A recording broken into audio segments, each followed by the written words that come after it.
4.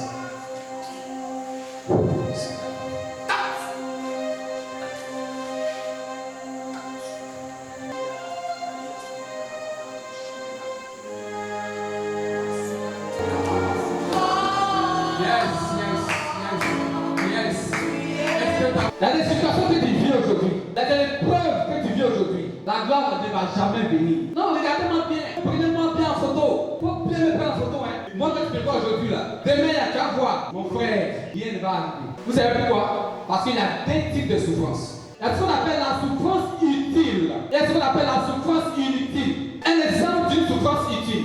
On connaît toute cette souffrance de la Bible. C'est celle de qui? De Job.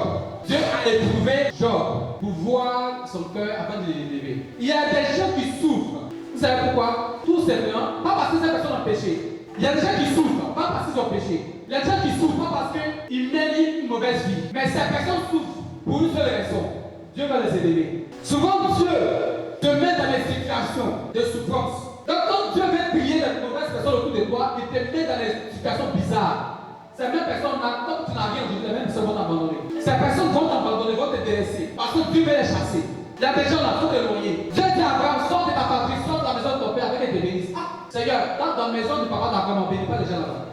Dieu veut te lever seul.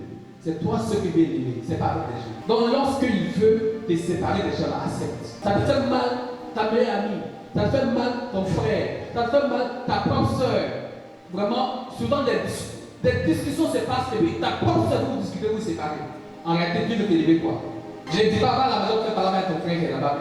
J'ai dit, souvent, il faut comprendre les situations dans lesquelles Dieu te met. Il faut comprendre la pensée de Dieu. Il y a des épreuves qui viennent de Dieu. Pour avoir le miel, qu'est-ce qu'il faut faire? Il faut affronter les abeilles. Si tu veux le miel, il faut accepter la piqûre des abeilles. Donc souvent, Dieu te forme avant de te donner. Parce que Dieu te donne 1 milliard aujourd'hui. Avant que tu n'arrives pas à finir. Parce que tu n'as pas été formé à ça. Je lève ma main gloire et je prie. Que ta situation soit traitée par les frères au nom de Jésus.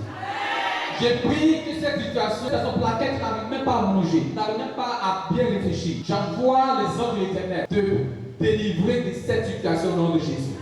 Tu rentres aujourd'hui et que ta nuit soit douce, ton sommeil soit doux au nom de Jésus. Il y a des souffrances qui ne viennent pas de Dieu. On appelle des souffrances inutiles. Il y a des souffrances qui sont des souffrances inutiles qui ne viennent pas de Dieu. Les souffrances sont pour Lazare. Donc, il y a des souffrances qui ne viennent pas de Dieu. Donc pour Lazare. La Bible dit, Lazare est mort comment? Pauvre.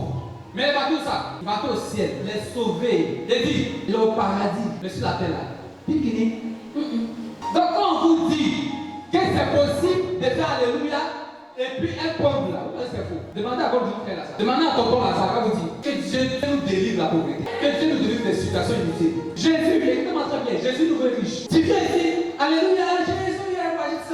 Il y a facture à payer. Tout de signes rouges. Alléluia, Jésus est roi. Alléluia. Voici 7 mois de loyer à payer. Si quelqu'un est parti au ciel, au paradis, c'est que si la terre Dieu était avec nous, vous. Pourquoi Dieu qui était avec nous ne pouvait pas les rendre riches? Lazare n'a pas compris sa situation. Lazare mangeait sous la table de qui? Du riche. Il est resté là du temps, il est mort. Alors qu'il pouvait dire au riche, je vais être le gardien de ta maison pour avoir un peu de salaire.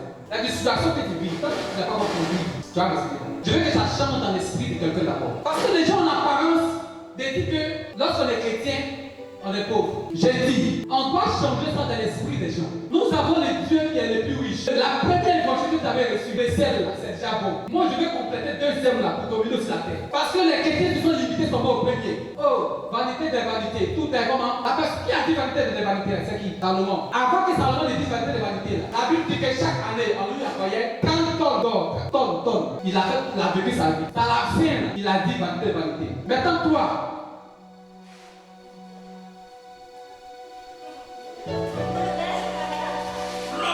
il n'y a pas 100 000 dans ton compte bancaire actuellement. Et puis tu dis vanité de vanité. Je vais t'appeler habilité à dire de vanité que quelqu'un qui a bien vécu. Les pauvres n'ont pas droit à dire vanité de vanité. Toi tu es pauvre, tu dis vanité. En réalité, c'est parce que tu es jaloux. Tu n'as pas. C'est vrai, c'est faux. Tu n'as pas. Tu dis vanité. Or, si moi j'ai passé ma partie, tu dis, regarde, il a la son nom à vanité de vanité. Si tout le suite j'enlève 100 000 francs de donner là, tu apprends. Que Dieu vous pardonne.